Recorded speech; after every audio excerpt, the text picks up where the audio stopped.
Then you talk about we should glove up. Shut the f up. Shut the f up. But slap fire out. Man, Cameron, you ain't about to do nothing. You ain't even about that life, bro. This man got you running around with cars. Bro, chill out. I went to the jail.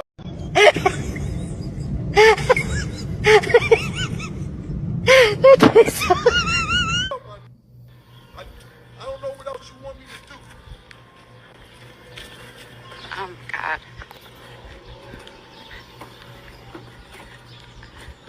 It's showtime!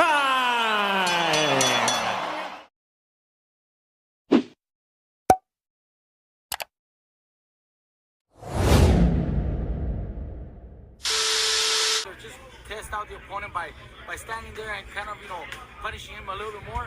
Maybe try to get the stoppage that way, and that'll change everybody's perspective on him. But when he keeps fighting the same way all 12 rounds, it kind of turns people off. Because there comes a point after 5, 6, 7 rounds where he knows he can control dominance. All right, let me fucking test this fool. Let me fucking put it on him and see what he can do. And maybe you get the stoppage, and everybody's gonna be happy. But when he doesn't, it kind of keeps people, a little off. What were you guys going back and forth on? My grandfather was scared y'all was going to rob me, so he was telling me to try to do a little bit more. I wasn't going to rob you. I had the other fight. The judges. We seen that robbery earlier tonight, and we ain't want it to happen to me. It was a robbery. Yeah. Shakur Foster got robbed. Yeah, it was a robbery. Listen. That big show that he's getting so much heat for it. Shout out to boxing. Whatever to do, boxing ego or whatever. What is it called? Something like that. Shout out to whoever I heard say this. But he said that he's constantly calling people out like he's a smoke fighter. He's not a smoke fighter, He's telling them like he gonna knock niggas out. He's sending niggas bottles.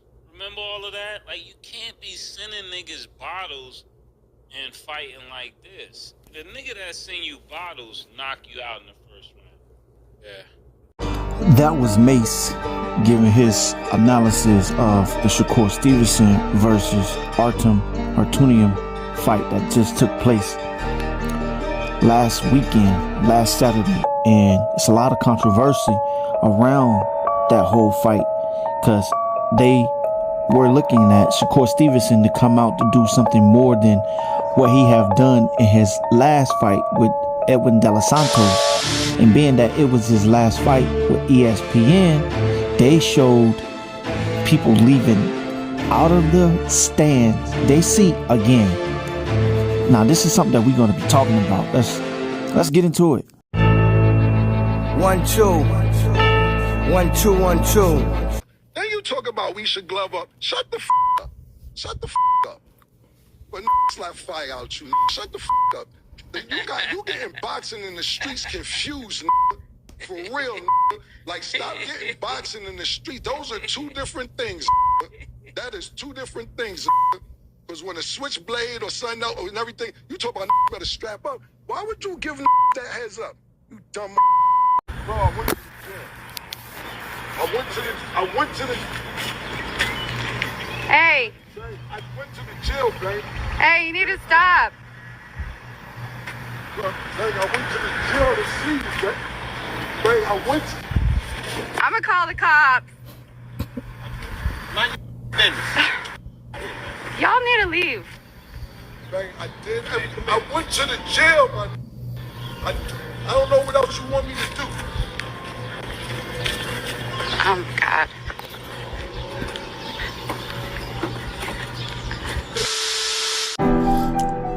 Check out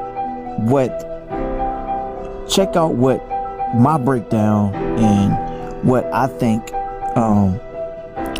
Everybody's so up in the uproar about this Shakur Stevenson and why they felt like he didn't do what they wanted him to do as far as get a knockout. But Shakur Stevenson is not that type of fighter. He's not going to come in and try to get you up out of there like Tank does. Some people say Shakur Stevenson is just one-dimensional, one-trick pony. straight up and down. He don't have no special effects. He come in the fight the same way every time. You know what you're going to get out of Shakur Stevenson. Well, I mean, I can kind of see why they say, you know, he's a born fighter. Hey, they were saying that about Floyd, you know, was a born fighter. But Floyd always made, for one, adjustments.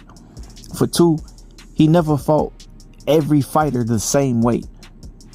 He never fought every fighter the same way. And they kind of looking at Shakur Stevenson like he fight every fighter the same way. What you gonna get is what you're gonna get. He's not gonna knock you out. He's not gonna stop you. But we know the kind of fighter that Shakur Stevenson is. Like, you know, he got great skills. He got great stamina. He got good IQ. But a lot of people were saying that Abdullah Mason is better than Shakur Stevenson because he has the power, he has the skills, he has the ring IQ, and he ain't playing no games. He's trying to get you up out of there. So they saying that Shakur Stevenson, that Abdullah Mason is the real Shakur Stevenson. Like, I think that should be the next fight for supremacy, you know, for Shakur Stevenson. If he can't get that Tank fight Abdullah Mason. But I know that fight will never happen. It will never take place. Even though they both in the same weight class, I know they probably spar with each other.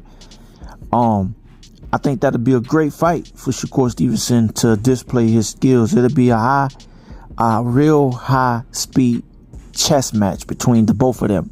Two good southpaws with, you know, IQ and skills, the power with Abdullah.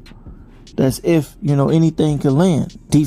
Defensively, they both got good defense. Shakur is, you know, great defensively sound. So that fight can go either way when it come down to it. And a lot of people want to see Shakur fight Tank. Yeah, check out Jared Swift Hurd and what he had to say about Shakur Stevenson facing a guy like Tank. About to roll this clip. Roll the clip. Shakur potentially Tank's toughest fight at 35? For me, yes, in my opinion. And the reason why is going to be because of this.